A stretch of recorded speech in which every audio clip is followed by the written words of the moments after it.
does the emergency kill switch kill all the KTMs? So please also put in the comments if I should stay with the KTM or if I should switch to the BMW 1300. I never had a bike that broke down so often in the first year. Actually, it was a brand new bike. It's just 1 year old and it broke down twice on a foreign country. Definitely not very great. You can just easily go to your dealership probably. I hope the update is available everywhere. You just ask for this update, probably they will just flash it and probably all the errors will be gone. Hey there and welcome to a new video. So if you have a KTM and actually you're getting these errors, probably like dampener failing, preload adjuster failing, just random things failing, probably traction control, probably ACC, probably even the bike is not accepting any throttle anymore. Probably the only thing you need is a software update. So I had version 630 on my KTM. It was now 1 month at a dealership. But the bike broke down in the last half of the year twice completely. Like one time in Ireland, we were like not able to ride anymore. The impressions look like this.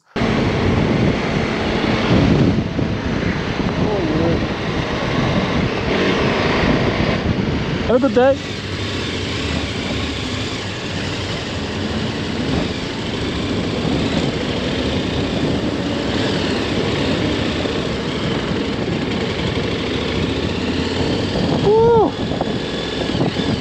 Während dem Bergauffahren lässt der Schub nach, aber gerade noch über die Rampe gekommen. Boah, Junge, Alter, das sieht einfach aus, wie es nicht aussehen sollte.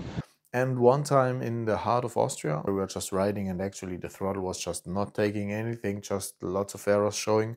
Der Physiotherapeut sagt eigentlich, jo, ha, Mann, einfach nicht gewollt, Weltklasse. And we were just able to get to Munich at a speed between 80 and 100 kilometers per hour, so maximum speed. On German highway, that's definitely far too slow, but other topic. Then I brought my bike to the dealership. It was the second time failing. The first time in Ireland, they actually replaced the shift shaft sensor, but as the bike actually got nothing replaced this time, I believe in transparency to customers, so they said so. So I guess probably it is like this. I've definitely seen, and they also told me the software version upgraded from 630 to 661. So that's definitely some steps. I was actually expecting the bike to fail within 1 hour when getting it back, just riding it a bit harder.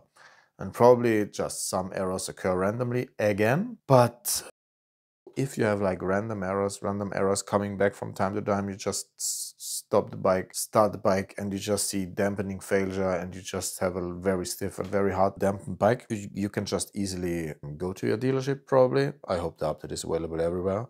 You just ask for this update, probably they will just flash it and probably all the errors will be gone. So I have now a really different problem because, hey there, I already ordered my GS 1300 and actually I wanted to ride with the KTM like at least 4 to 5 years until the warranty is over. But I would say life told me to never trust companies telling you anything. Even GoPro 9 was really crappy, but they never really said we have an issue. And it stayed crappy until the end. I still have it there. It's still crappy after 3 years. No update was ever working or making anything better. I had lots of software experience on different kind of devices and not sure if updates always make things better. Like there is Kalimoto, this bike navigation software, man, it's crap all the time actually. I want to do a review once. There are so many things crap. I was even riding today, just crashed while riding. There was nothing I did. It was just showing the current route, but still crashing. But that's also another topic. So please put down a comment below. Should I trust KTM that this update will fix the errors? Because I don't know. And I'm now in a really different and really difficult situation. If I trust this update to fix my problems. And there is another season which only takes like 5 to 6 months here in Austria, which is crazy, crazy amazing to ride. Alexa, Sardinien auf Englisch. I already plan to go to Sardinia next year. So if I'm on a holiday with my bike and I only have 10 days to ride, I don't want that it breaks down. And we just often go for like 1 week or 10 days to just some short trip to the coast side, to Croatia or to somewhere else. I never had a bike that broke down so often in the first year. Actually, it was a brand new bike. It's just 1 year old and it broke down twice on a foreign country. Definitely not very great. Back to topic. The main question is, does the emergency kill switch kill all the KTMs? So that's what I got here from the official support.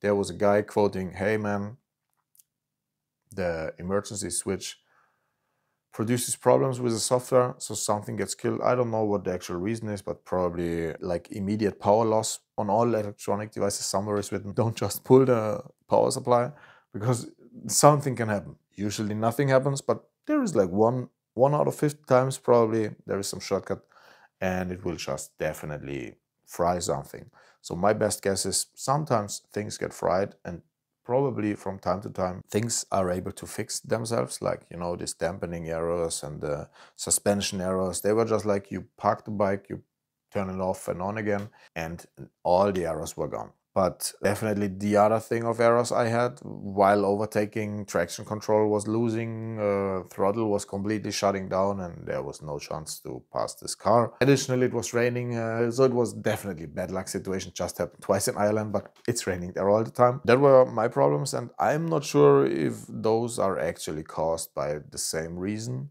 So please also comment below if you say companies communicate issues transparently to the customer. So what I definitely felt while riding today was the clutch was completely feeling different. Also the quick shifter was completely feeling different, but yeah, you never know. The bike was like some parts disassembled, reassembled. The bike was now 4 weeks at the service station. So things definitely, you know, like on a usual service, things feel a bit different. But to me, definitely the clutch feels completely different. I always love the point where the clutch hits, but I have now a complete different bike. The clutch felt like never before. So yeah, probably some parts got changed, but I was just told something different. I actually don't know. So I definitely love this bike, and I was driving 4 bikes in the last month just for, you know, just for a test ride to get a feeling what I want to ride, where I want to be in the future. It was the Kawasaki Ninja SX 1000. It was a Suzuki GSX S 1000 GT. It was the V-Strom, and it was the BMW R1250 RS. I was coming back to my bike today. I just rode it for 2 hours approximately, and it was just like the best bike of all of them. The brakes hit harder, the throttle hit harder, so everything, it's just perfect. So I love it. I definitely love KTM, which makes it hard. I love KTM. I would put it under exclamation mark. So there has been some issues with this bike. You already know now. But yeah, so please also put in the comments if I should stay with the KTM or if I should switch to the BMW 1300, which I already actually ordered.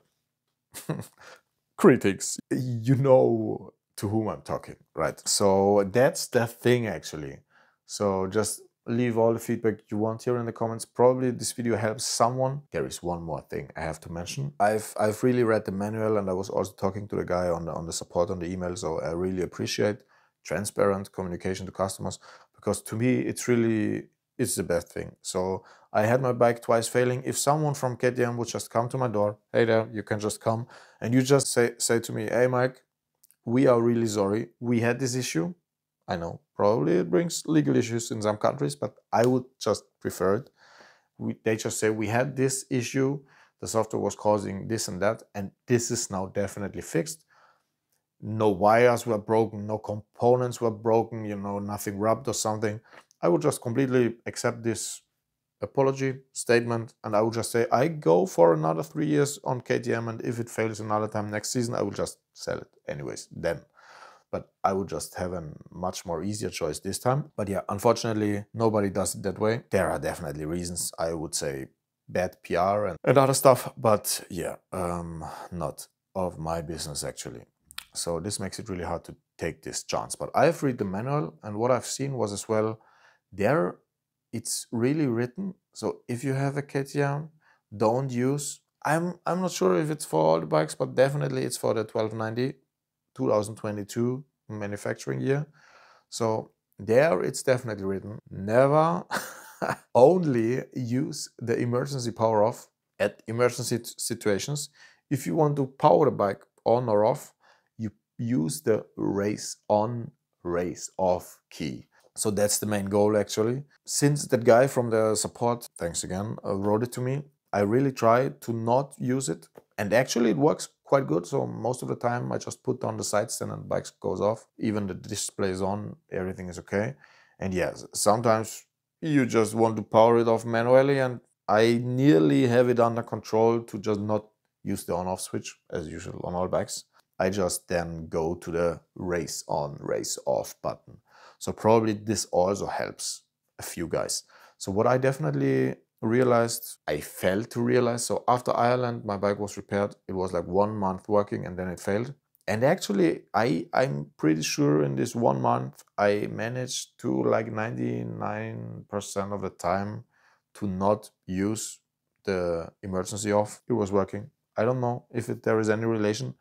And actually the night before it failed I used emergency power off, but yeah, you know. So now there is the question if you believe in coincidences or not. I don't actually, but yeah, for a once occurring event, I cannot give any actual feedback. So that's it. So most of the videos on my channel are in German, actually, because yeah, based in Germany. But probably I'm in some YouTube creators program and they actually told us just switch to English to just spread globally. Probably I'm switching to English next year anyways. But yeah, if you just like riding videos, there are lots of videos called Pure Riding and some places I've been. So you can just go there. Just take a look at my channel. Thanks for watching. I hope it works for you guys as well. I'm really interested in what title I will give to this video, but like and subscribe. Probably you will just love seeing me riding in Central Europe and enjoy whatever bike it will be. Have a good day. Have a good night. Have a good morning. See you. Bye. By the way, KTM, ready to race.